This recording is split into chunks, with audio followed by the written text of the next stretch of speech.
Bevægelsesanalyse af løft af kasse.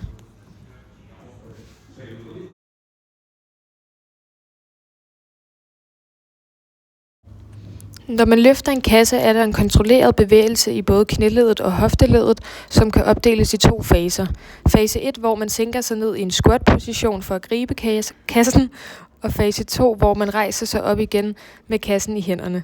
Under disse bevægelser arbejder musklerne enten ved at forlænge sig, altså excentrisk arbejde, eller ved at forkorte sig, som er koncentrisk arbejde. Eller de kan holde sig spændte, uden at ændre længde, som er statisk arbejde. I første fase bøjer både knæ- og hofteledene sig for at sænke kroppen mod gulvet. Det sker, fordi musklerne, der normalt strækker knæene og hofterne, nu arbejder excentrisk. Det betyder, at de forlænges langsomt for at kontrollere bevægelsen og forhindre, at man falder hurtigt ned.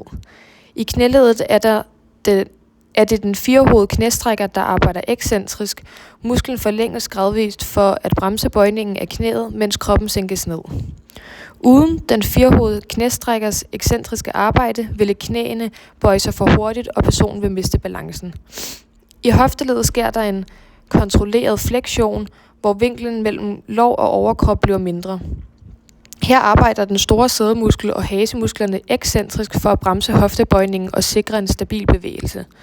Samtidig stabiliserer indadførende hofteleddet, så knæene ikke falder indad. På den anden side arbejder lændehoftebingsmusklen koncentrisk for at understøtte hoftebøjningen. Nu vil jeg demonstrere første fase.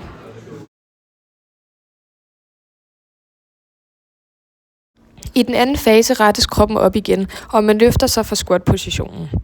Denne bevægelse kræver en ekstension, altså en strækning, i både knæ- og hofteleddet, hvilket betyder, at vinklen mellem lår og overkrop nu bliver større. Og for at skabe denne bevægelse arbejder de samme muskler, der tidligere blev forlænget, nu koncentrisk for at forkorte sig og generere kraft. I knæleddet arbejder den firehovedede knæstrækker koncentrisk, hvilket betyder, at den trækker sig sammen for at strække knæet og løfte kroppen op. Uden den muskel vil benene blive ved med at være bøjet, og man vil ikke kunne rejse sig op fra en squat-position.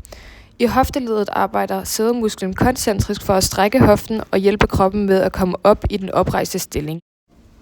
Lændehoftebingsmusklen er inaktiv i denne fase, da den normalt bruges til hoftebøjning og ikke som hofteekstension.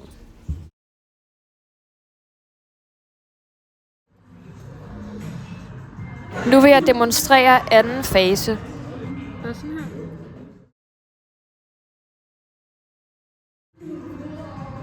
Og til sidst den samlede bevægelse.